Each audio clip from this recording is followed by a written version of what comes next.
आज की जो वीडियो हम शूट कर रहे हैं वो केस स्टडीज़ के क्वेश्चंस के बारे में डिस्कस करेंगे। क्लास 10th में या क्लास 12th में जो आपका मैथ का एग्ज़ाम होना है फर्स्ट टर्म का, उसमें 8 मार्क्स की केस स्टडी आएगी। यानी कि 2 क्वेश्चन जो होंगे वो केस स्टडी के होंगे। एक क्वेश्चन के अंदर 5 पार्ट होंगे, उसमें से आपको 4 पार्ट अटैम्प्ट करने हैं, ठीक है। बट ये जो है केस स्टडी टॉपिक है वो नया है, क्योंकि इसका कोई बुक्स में कोई केस स्टडीज़ के क्वेश्चन नहीं दे रखे कि केस स्टडी किस तरह की बन के आएगी। ये एक जो CBSE ने मतलब केस स्टडी का एक आइडिया बताया है कि इस टाइप के क्वेश्चन देंगे हम, उसके बारे में हम जो केस स्टडीज़ गिवन है चैप्टर वाइज उनको हम सोल्व करेंगे इस वीडियो में। इस वीडियो में हम जो सोल्व करेंगे वो क्लास 10th मैथ्स की केस स्टडी करेंगे चैप्टर 1 की। चैप्टर 1 रियल नंबर पर केस स्टडी किस तरह की आएंगी और उनको किस तरह से हमें सोल्व करना है।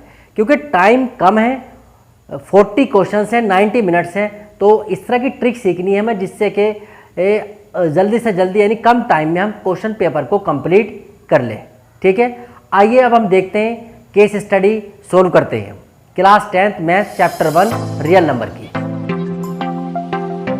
Case study. First real number की फर्स्ट केस स्टडी हम करेंगे। इसमें देखिए फर्स्ट केस स्टडी है to enhance the reading skills of grade X students, the school nominates you and 2 of your friends to set up a class library. There are 2 sections, section A and section B of grade X. There are 32 students in section A and 36 students in section B. अब ये case study given है, grade X के students हैं और उनके 2 section हैं, section A और section B। Section A के अंदर 32 स्टूडेंट हैं और सेक्शन बी के अंदर 36 स्टूडेंट हैं और इस पर बेस्ड क्वेश्चन है, उनको हम सोल्व करते हैं। Question number 1, what is the minimum number of books you will acquire for the class library so that they can be distributed equally among students of section A और section B. यानी कि आपको total number of books निकालनी है जो section A और section B के जो स्टूडेंट्स हैं उनको इक्वली मिल जाएं, यानी इक्वली डिस्ट्रीब्यूट हो जाएं। तो इसके लिए क्या करेंगे, देखिए 32 स्टूडेंट्स जो हैं वो सेक्शन ए के अंदर हैं और 36 स्टूडेंट सेक्शन बी में हैं। तो आप 32 और 36 इन दोनों नंबर के आप प्राइम फैक्टर कीजिए। आपको फाइंड करनी टोटल नंबर ऑफ बुक्स। तो आप 32 एंड 36 के एलसीएम निकाल लेंगे। जो एलसीएम आएगा तो इतनी बुक्स की नीड होगी और वो books total number of students में इक्वली डिवाइड हो जाएंगी सेक्शन ए और सेक्शन बी में। अब हम 32 और 36 का एलसीएम निकालते हैं। 32 के मैंने प्राइम फैक्टर करें 2 × 2 × 2 × 2, इस तरह 36 के करें।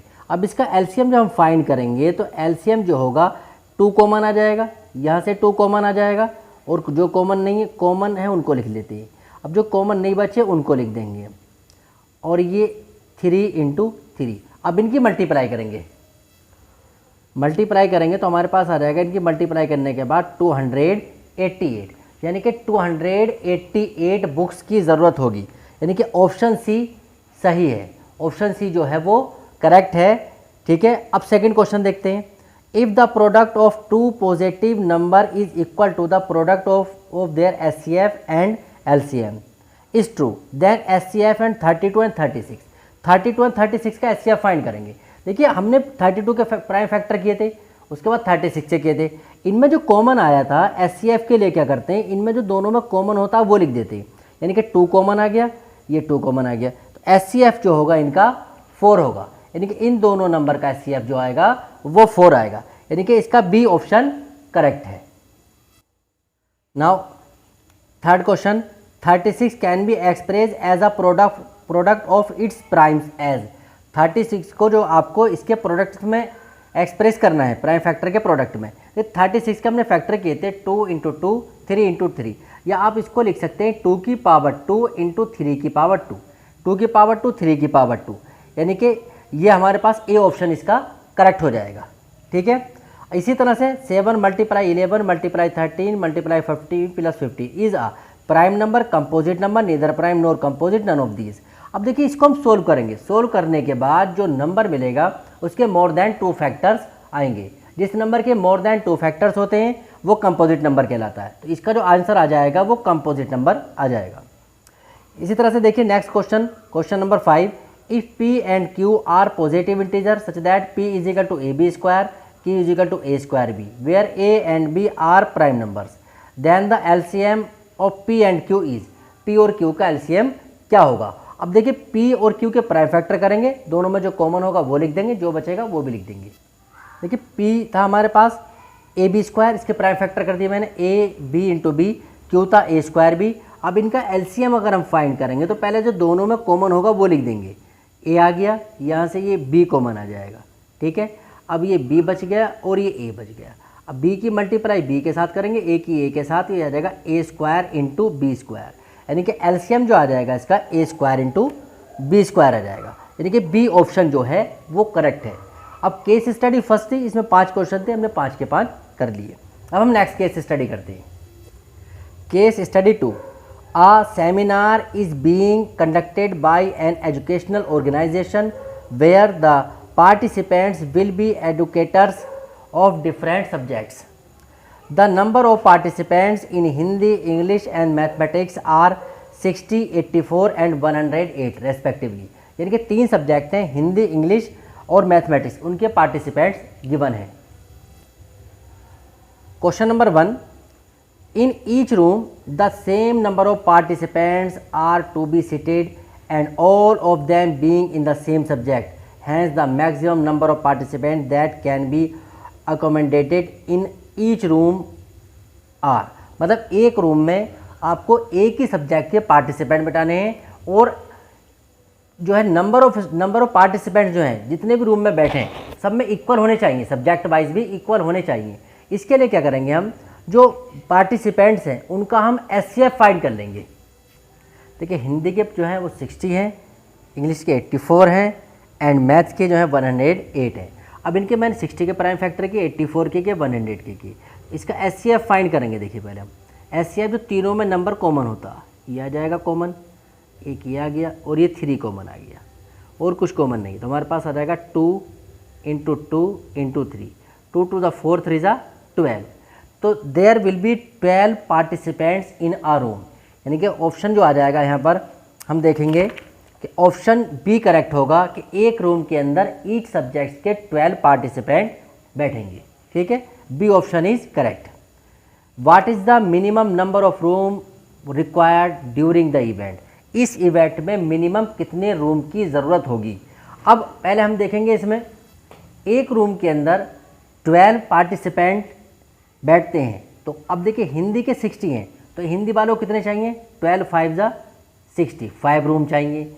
और इंग्लिश वालों को 12 7 ज़ा 84 एंड 12 से 108 को डिवाइड कर देंगे 9, तो 9 रूम मैथ के लिए चाहिए, 7 इंग्लिश के लिए चाहिए और 5 रूम चाहिए हिंदी के लिए। तो टोटल रूम्स जो आ जाएंगे 5 + 7 12, 12 9 21, यानी कि 21 रूम की ज़रूरत होगी टोटल पार्टिसिपेंट्स के लिए, यानी कि डी ऑप्शन इसका करेक्ट हो जाएगा, ठीक है। डी ऑप्शन जो आ जाएगा वो 21, यानी कि 21 रूम चाहिए टोटल पार्टिसिपेंट को बिठाने के लिए। Next question, the LCM of 60, 84 and 108 is, इनका एलसीएम फाइंड करेंगे। अब देखिए मैंने एचसीएफ निकाला था, ये आ गया था जो कॉमन था। अब एलसीएम के लिए क्या होगा, जो कॉमन नहीं होंगे उनको भी लिख देंगे, यानी कि एचसीएफ तो ये कॉमन आ गया 5 7 3 इंटू 3, ठीक है। अब इन सब की मल्टीप्लाई करेंगे, हम मल्टीप्लाई करेंगे तो इसका आ जाएगा 3780 मल्टीप्लाई करने के बाद, यानी कि इसका मतलब क्या हुआ 3780, ए ऑप्शन जो होगा इसका करेक्ट होगा। Next, the product of HCF and LCM of this, in numbers के एलसीएम और एचसीएफ का प्रोडक्ट फाइंड करेंगे। देखिए एलसीएम जो फाइंड किया हमने 3780 है और एचसीएफ 12 है। 3780 की मल्टीप्लाई हम जब करेंगे 12 के साथ तो 45360 मल्टीप्लाई करने के बाद आ जाएगा 45360। 45,360, यानी कि डी ऑप्शन जो होगा इसका वो करेक्ट होगा। Next 108 can be express as the product of its primes as. 108 को आपको प्रोडक्ट में एक्सप्रेस करना है। देखिए 108 के फैक्टर किए थे हमने 2 × 2, 3 × 3 × 3, यानी कि 2 की पावर 2 एंड 3 की पावर 3। तो डी ऑप्शन इसका करेक्ट आ जाएगा, 2 की पावर 2 एंड 3 की पावर 3। अब 2 केस स्टडी कर ली, अब हम नेक्स्ट केस स्टडी पे चलते हैं। Case study third, in mathematics exhibition is being conducted in your school and one of your friends is making a model of a factor tree. He has some difficulty and asks for your help in the completing a quiz for the audience. Observe the following factor tree and answer the following questions. अब यह देखिए x एक number है, इनकी दोनों की multiply करने के बाद हमें मतलब x के दो फैक्टर होते हैं 5 और ये नंबर जो हमारे पास निकल कर आया, ठीक है। आपको x फाइंड x और उसके बाद 2783 के फैक्टर करें y एंड 253 आ गए। उसके बाद 253 के फैक्टर किए 11 और z आ गए। अब हमें यहाँ पर जो पहला सवाल ये है, what will be the value of x। हमें x की वैल्यू निकालनी है, तो x के दो फैक्टर हैं 5 एंड 2783। इन दोनों नंबर के हम मल्टीप्लाई करेंगे। इनकी देखिए 2783 की मल्टीप्लाई 5 से करेंगे, हमारे पास आएगा 13915। इनका प्रोडक्ट जो होगा वो ये होगा। तो अब x की जो वैल्यू आ जाएगी वो x की वैल्यू होगी 13915, यानी कि बी ऑप्शन जो होगा इसका वो करेक्ट हो जाएगा। इसी तरह से what will be the value of y। अब हमें y की वैल्यू फाइंड करनी है, y यहाँ पर है।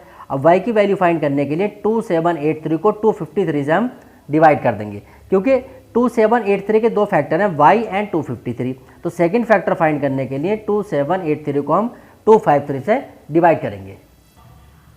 देखिए डिवाइड करते हैं इसको, वन टाइम टेबल चली जाएगी 253, 8 में से 3 जाएगा 5 बच जाएगा, और यहाँ से ये 7 में से 5 जाएगा 2 बच जाएगा, इसको लिख देंगे। यहाँ से फिर से चली जाएगी 253 यानी 11। अब जो क्वोशेंट आया वो 11 आया, तो वैल्यू जो होगी y की वो 11 होगी। इसी तरह से हमें z की वैल्यू फाइंड करनी।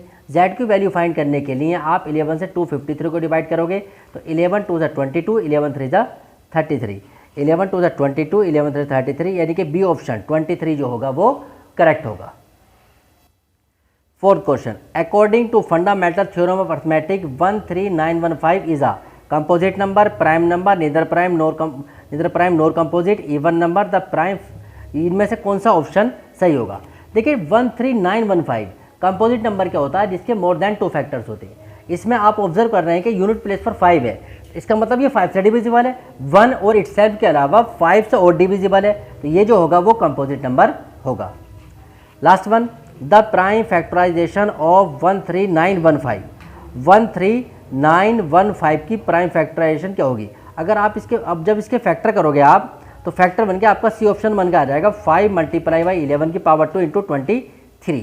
ठीक है, अब ये देखिए 3 केस स्टडीज़ हमने कर ली हैं। जो केस स्टडीज़ थी 3 केस स्टडीज़ रियल नंबर पर, वो हमने सोल्व कर ली है। हमने 3 केस स्टडी की, यानी कि उस पर जो क्वेश्चन बेस्ड थे केस स्टडी पर, वो हमने सोल्व किए। तो हमने ऑब्जर्व किया कि जो केस स्टडी है ऐसा नहीं है कोई नया क्वेश्चन है, वही चीज़ इसमें देखिए प्राइम फैक्टराइजेशन, एलसीएम, एचसीएफ और सिंपल इन पर बेस्ड जो क्वेश्चन है, इस टाइप की केस स्टडी है। तो आपको बिल्कुल भी डरना नहीं है कि केस स्टडी किस टाइप की होगी। जैसी मैंने आपको समझाई है इसी टाइप की केस स्टडी आएगी। अगर आपको हमारी वीडियो आपके लिए हेल्पफुल है तो वीडियो को लाइक करें, शेयर करें, और अभी तक आपने हमारे चैनल को सब्सक्राइब नहीं किया हो तो सब्सक्राइब करें। Okay, thank you, have a nice day.